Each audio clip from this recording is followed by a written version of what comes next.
Bien, chers amis, bonjour. Alors, vu l'accélération des événements, je me suis permis d'intervenir ici d'une manière presque impromptue face à cette accélération tout à fait messianique de l'actualité. Il y a un phénomène qui vient d'apparaître. Le président Trump serait en phase d'être élu 47e président des États-Unis d'Amérique. Le président Trump a fait l'objet d'une dynamique de haine, de dénaturation de ses propos, de désinformation tout à fait éhontée, et cela au niveau occidental et à l'échelle universelle. Beaucoup de capitaux ont été placés pour que cette parole, qui est une parole nimrodienne de Nimrod, cette mondialisation, eh bien, puisse réussir et aller jusqu'au bout de sa propre dynamique, c'est-à-dire en fait la déshumanisation de notre monde, l'implosion des familles avec le wokisme et le transgenre, avec des théories qui sont des théories venant évidemment de la nuit des temps, puisque Nimrod, c'est le personnage qui est contemporain à Noé et surtout à Abraham. Nimrod étant, on le sait, un dictateur implacable qui, avec le sourire, entendait régner seul, sans Dieu, bien sûr, dans son monde, c'est-à-dire dans notre monde. Il entendait tout simplement, avec une expression, j'allais dire, républicaine et démocratique, donner le sentiment à chacun membre de cette génération qu'il était dans un Gan Eden, dans un paradis terrestre absolument réunifié et recomposé. Le président Trump vient de remporter, entre guillemets, la Pennsylvanie. Je l'ai appris il y a quelques minutes. La Pennsylvanie, vous savez que c'est un territoire dans lequel se trouve Philadelphie. C'est un État dans lequel se trouve la cloche de l'indépendance. C'est à Philadelphie qu'ont été signées la déclaration d'indépendance des États-Unis d'Amérique au début du XIXe siècle. Après la guerre anglo-américaine qui a entraîné l'indépendance en juillet 1776 des États-Unis d'Amérique. Or, nous savons que les Américains, le gouvernement Biden, a tout fait pour empêcher Israël de conquérir Philadelphie, le corridor de Philadelphie qui se trouve à Gaza et qui fait quelque part frontière entre le territoire de Gaza et l'Égypte. Or, pour nous, qui essayons de comprendre les choses un peu plus profondément, ce territoire-là était un territoire qui permettait aux forces égyptiennes, entre guillemets, pharaoniques, d'alimenter les forces, j'allais dire, entre guillemets, nimrodiennes, pseudo-démocratiques, pseudo-républicaines d'Amérique du Nord, et notamment des États-Unis d'Amérique. Donc, si le président Trump a conquis, entre guillemets, n'est-ce pas, la Pennsylvanie, c'est-à-dire tout simplement que les forces égyptiennes qui sont intégrées en Amérique de manière à faire survivre cette, entre guillemets, ultra-gauche américaine qui a pénétré profondément depuis le début des années 60 la culture américaine, l'université américaine, même les hauts fonctionnaires américains, eh bien, cette culture-là, qui est arrivée à son paroxysme aujourd'hui, avec Kamala Harris, comme candidate à la présidente américaine, eh bien, ces forces-là qui sont arrivées au paroxysme de leur extension et de leur expansion, eh bien, ont été stoppées net, aujourd'hui. Alors, c'est très très important. Parce qu'on a déjà dit, regardons-nous dans notre Torah, les forces d'Aman, avant d'être détruites, Aman a été pendu avec ses 10 enfants, n'est-ce pas, par Assuérus, elles étaient arrivées carrément au summum de leur pouvoir. Avant d'être déchues, Aman avait réalisé un banquet en son honneur et en l'honneur de la reine Esther et du roi Assuérus. Et c'est à partir de ce banquet que les choses se sont inversées. Naphor ou. C'est-à-dire que véritablement, il a fallu que les forces arrivent au niveau d'Amalek. On répète, dans le prénom Kamala, nous avons les lettres, pour nous, Amalek. Les lettres toraïques d'Amalek. C'est-à-dire qu'Amalek était sur le point d'arriver au pouvoir, sur le point de conquérir le monde, par la mondialisation interposée, etc. Et voilà qu'il perd le pouvoir. Alors évidemment, cela va entraîner des conséquences. La première conséquence, c'est la révolte des forces d'Amalek.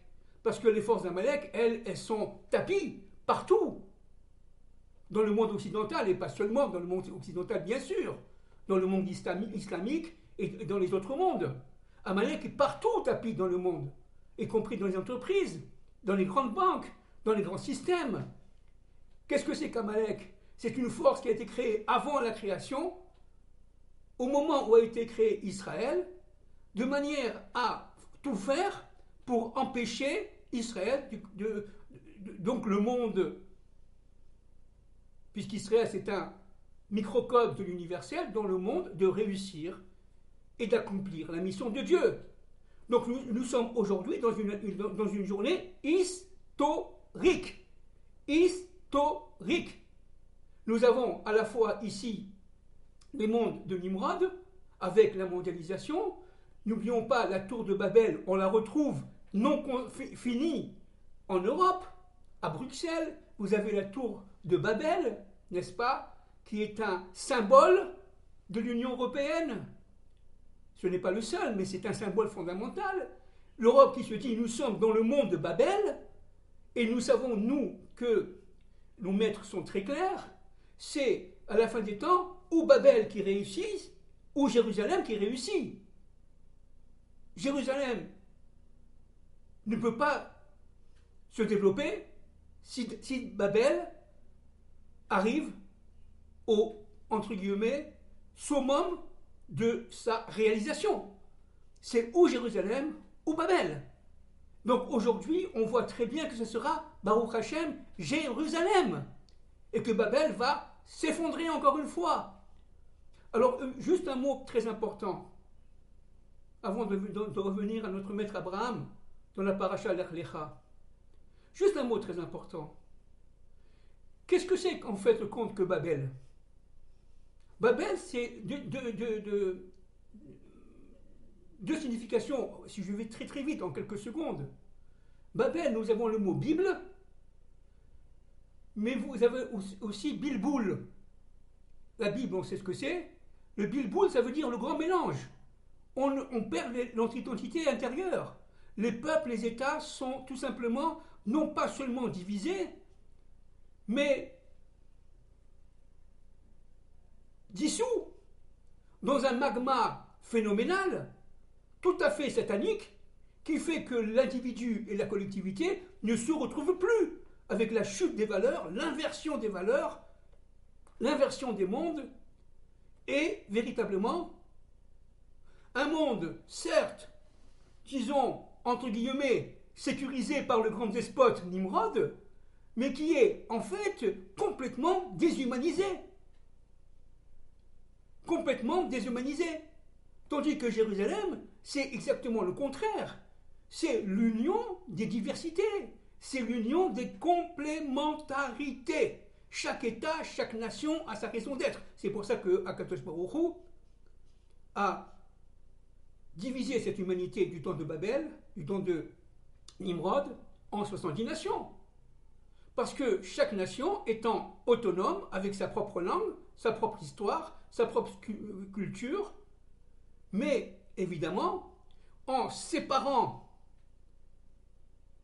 la population de Nimrod en 70 nations, il a créé cette volonté de domination, Dieu évidemment, pour pouvoir créer en fait ce sentiment de surpuissance afin que l'histoire puisse s'accomplir. Et cela jusqu'à aujourd'hui. Comme on l'a vu les autres fois avec le Rav Kook, dans son livre Oroth, Zichrono Tzadik Libracha, la guerre a malheureusement aussi sa signification. Et on parle évidemment des guerres de domination. Parce que chaque nation qui a sa fonction, son regard par rapport à sa propre histoire et par rapport à l'histoire universelle, pense que c'est elle qui a raison et que l'autre a tort. Or, qu'est-ce que c'est que la Géoula?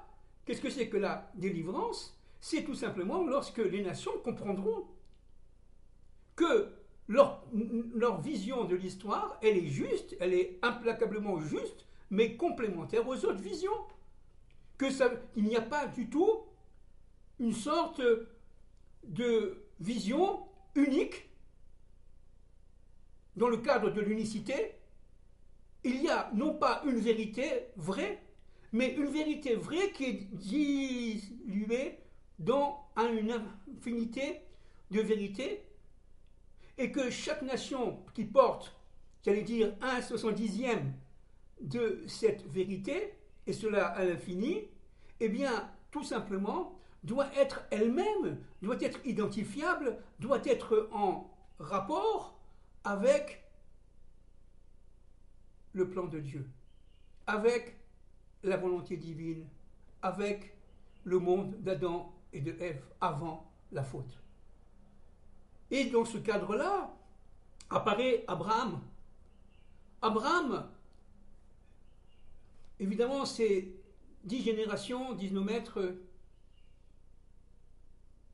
Il y en a qui disent 11 générations après Noé. Noé ayant passé les 500 premières années de sa vie, entre autres évidemment, à identifier sa personnalité intérieure, son identité intérieure, afin de reconnaître le Dieu humble de l'histoire qui est en lui. Noé qui avait, en fin de compte, inclus en lui la Torah qui avait été donnée à Adam et à Ève avant la faute. Noé qui a été le fidèle parmi les fidèles de sa génération pour construire implacablement pendant 120 ans, imperturbablement, l'arche, qui allait tout simplement à partir de lui donner une nouvelle humanité, de lui et de sa famille, y compris les animaux, par couple, n'oublions pas. Eh bien, Abraham, pendant les 70 plus 5 années de sa vie, je m'expliquerai pourquoi 70 plus 5, non pas 75 seulement, années de sa vie, va chercher. Abraham va... Il y a énormément de midrashim là-dessus, évidemment de commentaires de nos maîtres, bien sûr, ils sont tous justes. Mais seulement, il faut comprendre, lorsqu'on dit qu'Abraham a reconnu Dieu dès l'âge de 3 ans, parce qu'il avait reconnu que c'était Dieu qui avait fait le soleil et la lune, tout ça c'est vrai. Mais seulement, on parle aussi, et il faut parler de son travail intérieur. Abraham, c'est le or, la lumière divine revenue sur sa terre, et cette lumière divine, elle est en nous grâce, d'une part, Noé, mais d'autre part et surtout Abraham. Et Abraham, qui deviendra après Abraham, on le verra les autres fois, eh bien, Abraham va être d'abord, avant tout, un révolutionnaire. C'est-à-dire quelqu'un qui va détruire les idoles. Alors qu'est-ce que ça veut dire? Alors évidemment, il y a là aussi énormément de midrashim. Son père était vendeur d'idoles, il rentrait dans le magasin, il cassait tout. Bon, ça c'est le pshat, le premier niveau. C'était vrai, mais c'est le premier niveau. Qu'est-ce que ça veut dire, détruire les idoles? C'est-à-dire tout simplement intégrer les forces idolâtres, les bannir d'abord, et les intégrer dans un plan divin, dans le plan de Yukevavke, Hachem ou Elohim. Mais il était seul. Parce qu'il cherchait, et en cherchant pendant 70 ans, n'est-ce pas, il cherchait à retirer les voiles issus de la faute d'Adam et de Ève, et des générations d'après Noé. Eh bien, il a réussi à retirer progressivement, avec une souffrance incroyable, il ne faut pas croire, Abraham était un combattant. Alors, tout le monde sait que c'était la miséricorde, il était chesed dans lui, il était miséricordieux, il était universel, il s'ouvrait à l'universel, c'est vrai, c'est juste, c'est certain. Mais dans son extériorité, Abraham était un combattant. Il était très dur. C'était le dîn. Et la force d'Abraham, ça a été le premier à faire la jonction entre l'extériorité qui est en lui les forces de la nature et l'intériorité qui sont les forces de Yuvkivavke. C'est-à-dire qu'il a fait en lui l'union des deux contraires. Et c'est grâce à Abraham que Jacob a réussi à devenir Israël, entre parenthèses. Que Jacob est devenu le père des 12 tribus. Parce que Jacob n'aurait jamais pu enfanter les 12 tribus, plus Dina, n'oublions pas Dina, n'est-ce pas, la 13e tribu, eh bien, il n'aurait jamais pu, si Abraham n'avait pas fait ce travail intérieur de décantation des voiles, des 400 voiles d'ailleurs, qui étaient en lui et qui empêchaient la vision. Donc ça a été un travail inimaginable. Et à ce niveau-là, il était seul. À ce niveau-là, il était seul. Sarai, sa femme, certes, n'était pas véritablement son épouse unitaire. Elle était sur le papier, si vous voulez, on pourrait dire, d'une manière halachique, sa femme, c'est sûr, mais Sarai, elle, ne voyait pas le monde comme le ressentait Abraham Avinu. Il faut savoir d'abord que Abraham, notre père, venait du Ur-Kasdim, ça veut dire du monde de Babel, du monde de l'idolâtrie, certainement, mais Ur-Kasdim, c'était un monde absolument féerique, il ne faut pas croire. Il y avait, comme un peu aujourd'hui on dirait, je sais pas moi, Deauville ou Neuilly-sur-Seine ou ici Herzliya, etc. C'était des maisons très belles avec des natures magnifiques, avec des jardins inimaginables. Quitter ce monde-là pour aller à la recherche de son Dieu, mais on pouvait très très bien rester dans ce monde et aller à la recherche de son Dieu. Eh bien, la force d'Abraham, a compris qu'on ne pouvait pas rester en Égypte, qu'on ne pouvait pas rester à Paris, qu'on ne pouvait pas rester à New York, qu'on ne pouvait pas rester à Santiago du Chili ou je ne sais pas où, et chercher le Dieu un mais de l'histoire. Yudke Vavke. Pourquoi? Parce que Yudke Vavke réside particulièrement d'abord en Eretz Israël. Et ce L'Erlecha, n'est-ce pas, qui a perturbé Abraham à un tel point qu'il y a eu d'ailleurs 10 épreuves. Et une des épreuves terrifiantes d'Abraham, d'accord, ça a été de rentrer dans un four avec son frère Haran, parce que le père d'Abraham, qui était Terach, qui était, j'allais dire, très riche, pour parler le langage d'aujourd'hui, qui était un des confidents de Nimrod, un des experts de Nimrod, l'a dénoncé. Parce que, évidemment, personne ne comprenait Abraham. On disait, mais enfin, mais qu'est-ce que tu veux, qu'est-ce que tu veux chez nous? Qu'est-ce que tu veux? Pourquoi tu veux qu'on aille à Tel Aviv ou à Jérusalem? On a tout à Paris, on a tout à Londres, on a tout à New York, on est à Brooklyn, on a tout. On a tous les produits cachers, etc. Abraham disait, non, c'est pas ça du tout. Il y a autre chose. Donc Abraham était seul. Et si je parle le langage d'Abraham de cette époque-là, mais on disait, mais attends, mais Nimrod, il est magnifique, c'est un démocrate absolu, c'est un républicain, c'est la 5e République, on a le droit de vote, etc., etc. On est tout à fait libre, je peux aller au cinéma quand je veux, etc. Abraham disait, non, c'est pas ça du tout. Cherchez. Mais il ne cherchait pas. Il vivait, cette génération vivait dans l'extériorité. Il vivait dans l'extériorité. Et Abraham a cherché jusqu'à 70 ans. Et à partir de 70 ans, 19 mètres des secrets, il se posait la question, il disait, attends, peut-être que ce n'est pas tout à fait à Paris ou à Neuilly-sur-Seine ou à New York que ça se passe. C'est ailleurs. C'est autre chose. Oh là là, c'est très caché ça. C'est très caché. Et à 70 ans, il a commencé à sortir de Orkazdim et chercher l'endroit où résidait, entre guillemets, parce que Dieu réside dans le monde entier, bien sûr, mais où résidait Hachem.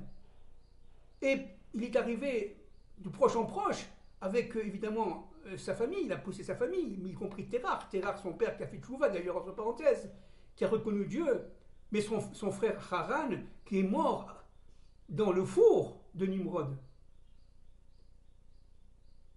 Et donc, entre parenthèses, son fils, Lot, a été traumatisé parce qu'il a vu son père mourir dans le four.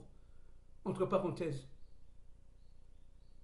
Et donc, Abraham va sortir avec sa famille, avec sa femme, avec, évidemment, il n'avait pas d'enfant encore à l'époque, avec son père, avec sa mère, et avec Lot, et avec sa famille, d'une manière générale, pour s'établir à Haran. Son père est resté à Haran, et est mort à Haran. Et pourquoi il est sorti? Il cherchait Dieu. Il cherchait la terre où la lumière qui était intérieure à lui correspondait à la lumière qui était sur cette terre.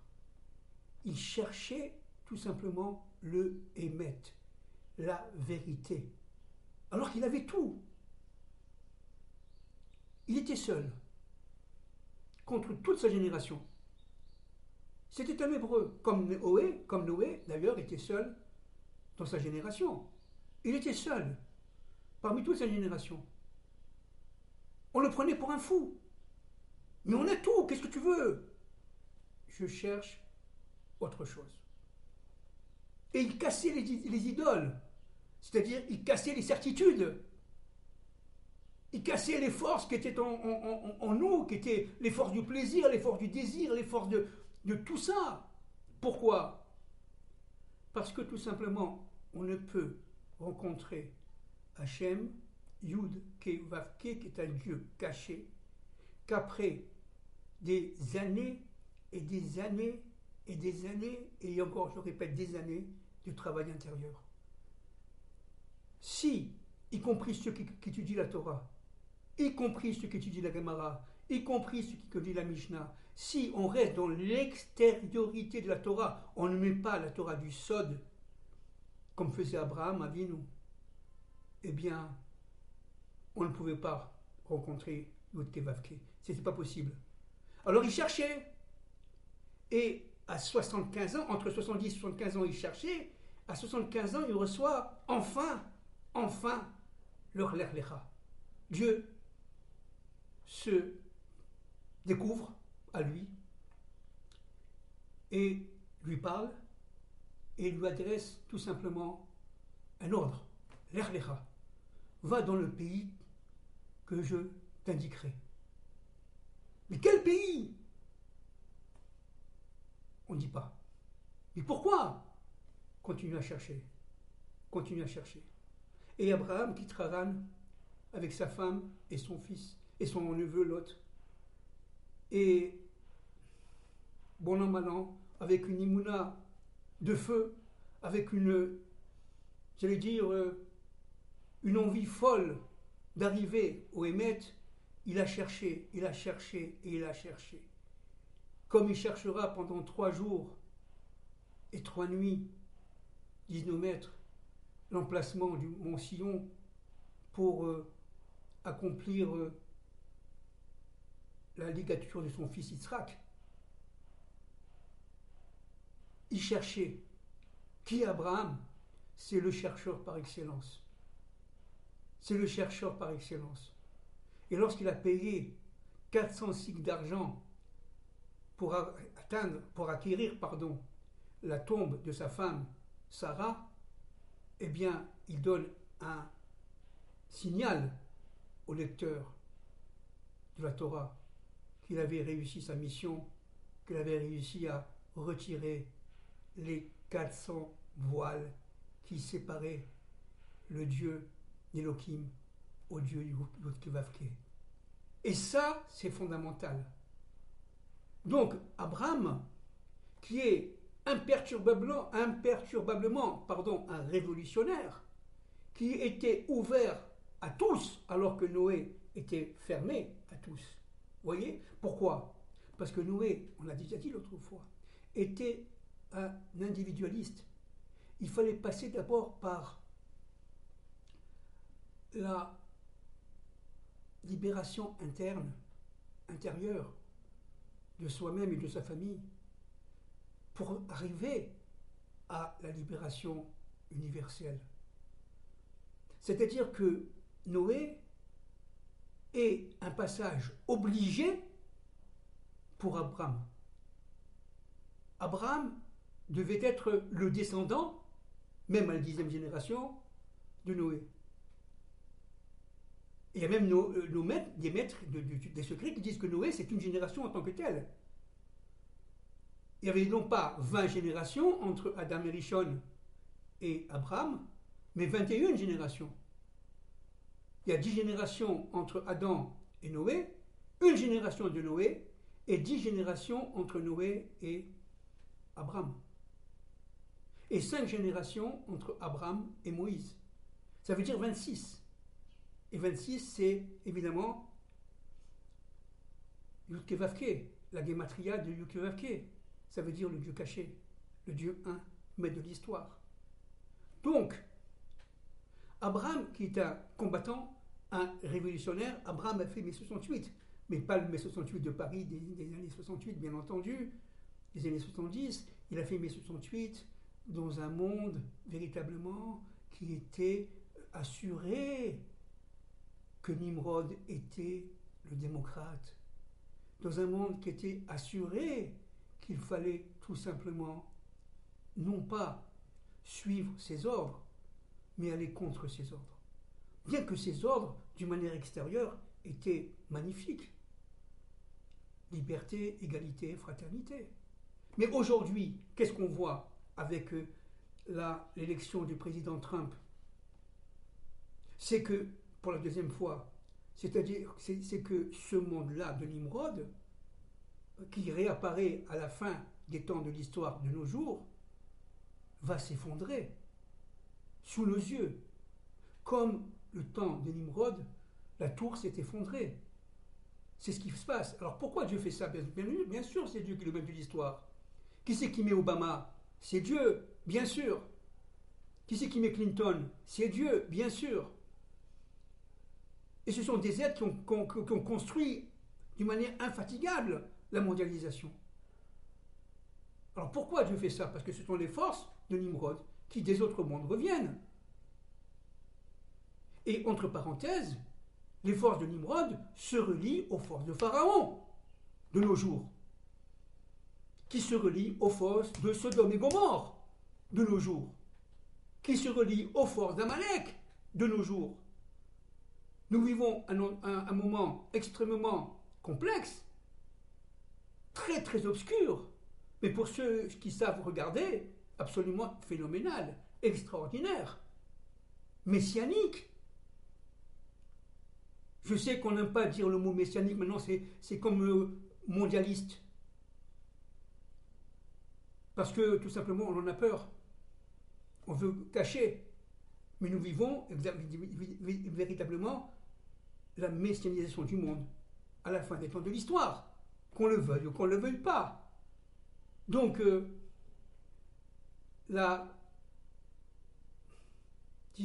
l'élection du président Trump, qui se fait à un moment où Netanyahou, Premier ministre d'Israël, qui, vous le savez, je l'ai déjà dit de nombreuses fois, qui, selon moi, évidemment, je peux me tromper, je ne suis pas prophète, bien sûr, joue le rôle à la mission du Messie, fils de Joseph, eh bien, va se relier, encore une deuxième fois, avec Trump, qui, lui, joue la mission de Cyrus.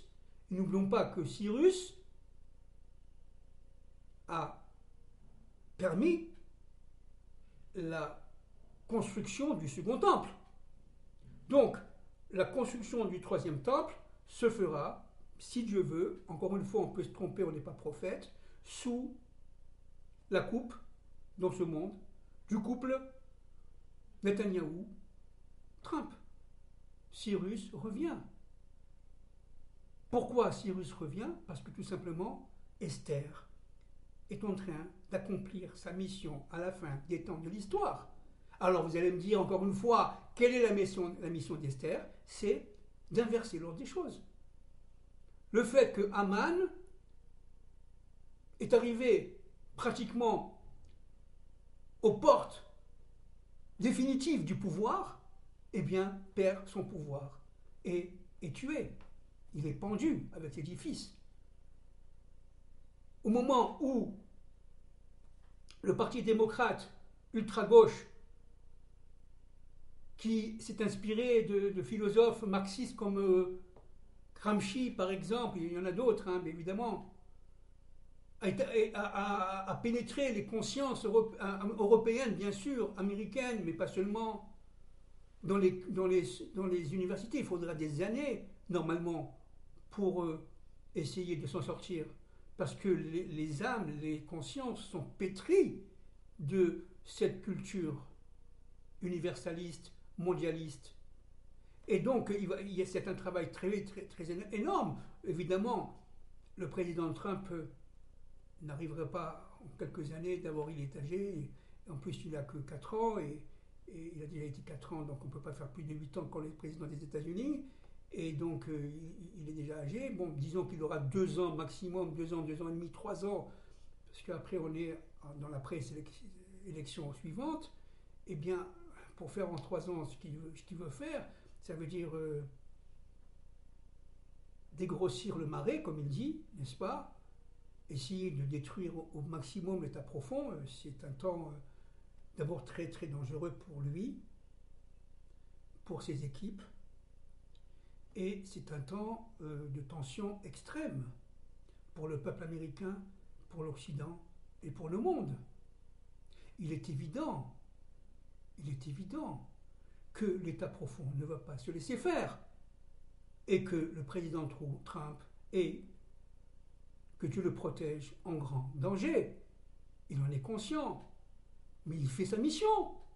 C'est comme Netanyahou qui est conscient qu'il est en grand danger, mais ce sont des gens qui sont missionnés, et ils sont au courant, et ils savent leur mission. ils accomplissent leur mission. C'est Dieu qui intervient à travers ces deux hommes. Donc, pour conclure, Abraham revient à notre génération. Qui est Abraham? C'est cette force qui permet d'allumer la lumière intérieure qui est en nous. Et d'Abraham, il va y avoir Isaac. Yitzhak en hébreu. Qui c'est Isaac? Isaac, c'est, si vous voulez, la terre d'Israël, le pays d'Israël, l'État d'Israël. C'est pour ça qu'Isaac n'a pas quitté la terre d'Israël. Il est né en Israël et il est décédé en Israël. Il n'a jamais quitté la terre d'Israël. Et lorsqu'il voulait aller en Égypte, eh bien Dieu lui a refusé cette entrée en Égypte. Parce que Isaac, c'est quoi? On le sait, le Zohar est très clair. C'est le récipient, c'est la limite, c'est le din. C'est la limite de cette capacité qu'avait Abraham de miséricorde, de chesed, pour pouvoir ouvrir la porte à tous les gens, etc. Isaac, c'est d'accord pour l'immigration, mais il y a des limites. Parce que sinon, s'il n'y a pas de limite à l'immigration, on fait tout sauter. C'est ce qui se passe aujourd'hui. Ça, c'est Isaac. C'est vrai qu'il faut le monde du plaisir, mais le monde du plaisir avec Dieu. Attention, il ne faut pas être trop bon, il ne faut pas être trop méchant. Il faut savoir quand est-ce qu'il faut être bon et quand est-ce qu'il faut être méchant. Et que lorsqu'on est méchant, on est vraiment méchant. On fait la guerre contre les ennemis. Et quand on est bon, on est vraiment bon. On aide les pays africains au maximum. Israël, c'est un pays bon, mais qui sait être méchant lorsqu'on l'attaque. Ça, c'est la volonté divine. Ça, c'est ce qu'on appelle Tiferet. Et Tiferet est lié directement à Jacob. Le fils, évidemment, un des deux fils d'Isaac et de Rebecca. Et Jacob, lui, avait cette problématique qu'a eu Abraham, qu'a eu Isaac. Abraham était parti, j'allais dire, de l'universel vers l'hébraïsation du monde. Abraham était devenu un hébreu. Isaac était un hébreu. Jacob est un hébreu qui devient Israël. Mais pour passer de l'hébreu à Israël, il fallait passer par la galoute, encore une fois, par un nouvel exil. L'exil chez Lavan. Comme par hasard, Beth Lavan, maison blanche. Vous m'avez compris. C'est-à-dire qu'en fin de compte, l'ordre des choses, la dynamique de l'histoire est une dynamique précise, fondamentale et ô combien voulue, inscrite dans le plan divin depuis Bereshit, voire même avant. C'est le plan qui est dans l'intériorité de Dieu lui-même, dans sa pensée infinie. Alors vous comprenez bien que toutes ces forces qui veulent se battre contre Dieu se battent contre... Sans commentaire, quoi. Sans commentaire. Voilà. Je vous salue. L'élection de Donald Trump est très très importante. Le couple Donald Trump, Cyrus, Netanyahou, fonction messianique du Mashiach, du Messie, fils de Joseph, est en train de se reformer. C'est très très important ce qui se passe.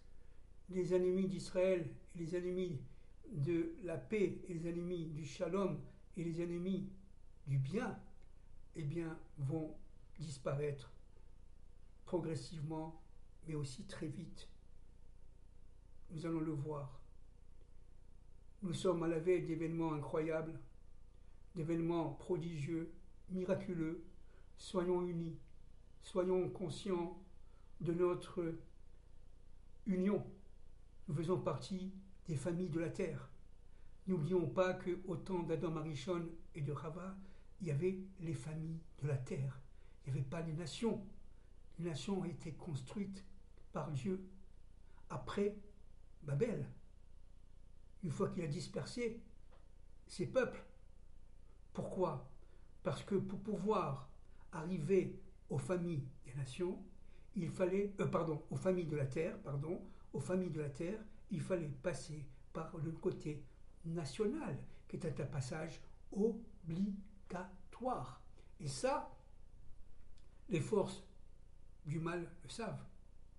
C'est pour ça qu'elles veulent détruire ce processus en détruisant les nations aujourd'hui, en détruisant l'identité. Parce que si les nations perdent leur identité propre, elles perdent raison d'être, elles disparaissent, et l'être devient esclave de Nimrod. Aujourd'hui, on dirait des mondialistes. C'est ça l'enjeu. C'est ça l'enjeu. Voilà. Portez-vous bien et que Dieu vous protège tous, que Dieu nous guide. Nous sommes à la veille d'événements miraculeux, absolument miraculeux. Merci beaucoup.